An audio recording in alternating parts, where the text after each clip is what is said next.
खुद की बीवी को छोड़कर काम वाली बाई के साथ। यह क्या बोल रहे हो साहब जी? आप शादीशुदा हो, मैं एक साधारण काम वाली बाई हूँ। वैसे सुमन यही चाहती थी सुरेश के साथ अफेयर हो जाए। सुरेश एक सरकारी नौकरी करता था, बहुत मेहनती इंसान था। जब 4 साल पहले सुरेश के पिता गुजर गए, तब सुरेश और उसकी मम्मी जैसे तैसे रह रहे थे। इतनी कम उम्र में सुरेश को अपना घर संभालना पड़ता है। सुरेश अपने पिताजी के जैसा ही घर संभाल के रखता है। यहाँ सुरेश की मम्मी का भी बहुत उम्र हो गया है, रोग शोक किसी तरह दिन गुजर रहा है। उनकी ही एक ख्वाहिश है, बहू और पोता पोती का मुंह देखकर ही वो मरना चाहती हैं।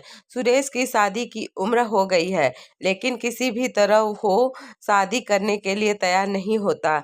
एक दिन सुरेश की मम्मी ने बोला, बेटा मेरी उम्र हो गई है, मेरा भी तो मन करता है बहू और पोता पोती का मुंह देखूं। मैं कितने दिन अब जीऊं कोई ठीक नहीं है। तुम अब शादी कर लो बेटा। मम्मी की बात पर सुरेश गुस्सा हो जाता है। आपको कितनी बार बोला है मैंने, मुझसे ये सब बातें मत किया करो। आप ही मेरी साया बन के हमारे साथ रहोगी। और माँ, मुझे अभी शादी नहीं करनी है। जो उसके घर पर काम करती थी, देखने सुनने में अच्छी थी। सुमन डिवोर्सी थी। सुरेश उसको बहुत पसंद करता था। सुमन इतनी सुंदर थी कि उसे कोई भी लड़का देखे तो उसकी तरह आकर्षित हो जाता था। दो दो शादी टूटने की वजह से सुरेश को समझ नहीं आता था, सुमन जितनी देर काम करती है, सुरेश उतनी देर उसकी तरफ देखता रहता।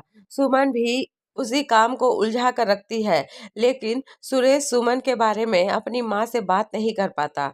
ऐसे ही ऊपर से काम वाली बाई और ऊपर से डिवोर्सी।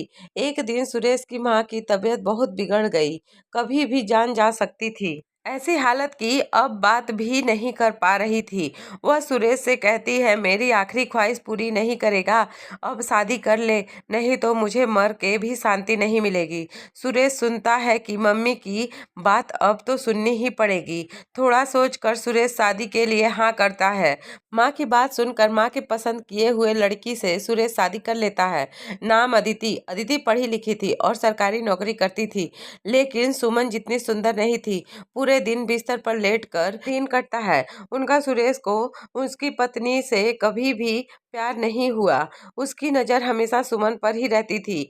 दिन प्रतिदिन सुमन पर आकर्षित होते हुए जा रहा था। सुमन का काम खत्म होने के बाद अदिति काम पर जाती थी।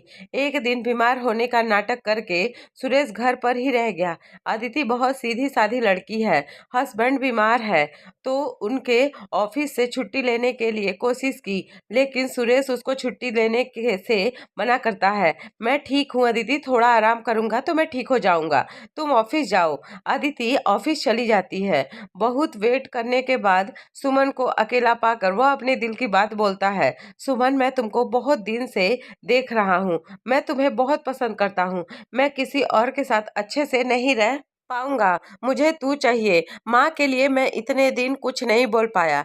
यह क्या बोल रहे हैं साहब जी? आप शादीशुदा हैं और मैं एक साधारण काम वाली बाई हूँ, यह नहीं हो पाएगा। वैसे सुमन यही चाहती थी सुरेश के साथ अफेयर हो जाए। सुरेश के बहुत कहने के बाद सुमन मान जाती है।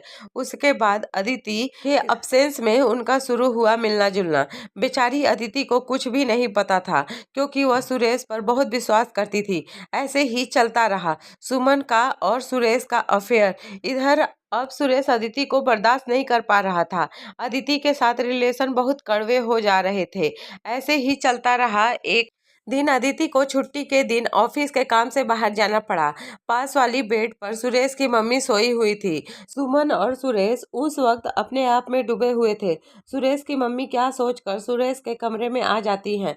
सुरेश की मम्मी चिल्लाकर बोली, सुरेश ये क्या है? मैं तुमसे यह आशा नहीं करती थी। सुरेश, तुम्हारे घर पर लक्ष्मी जैसी बीवी रहते हुए भी तुम यह सब करते हो? क्या दोष है सुरेश अदिति का? मुझे यह सोचकर भी बुरा लग रहा है कि तुम मेरी औलाद हो। अदिति तुम पर आंख बंद करके भरोसा करती है और तुम उसके साथ यह करते हो।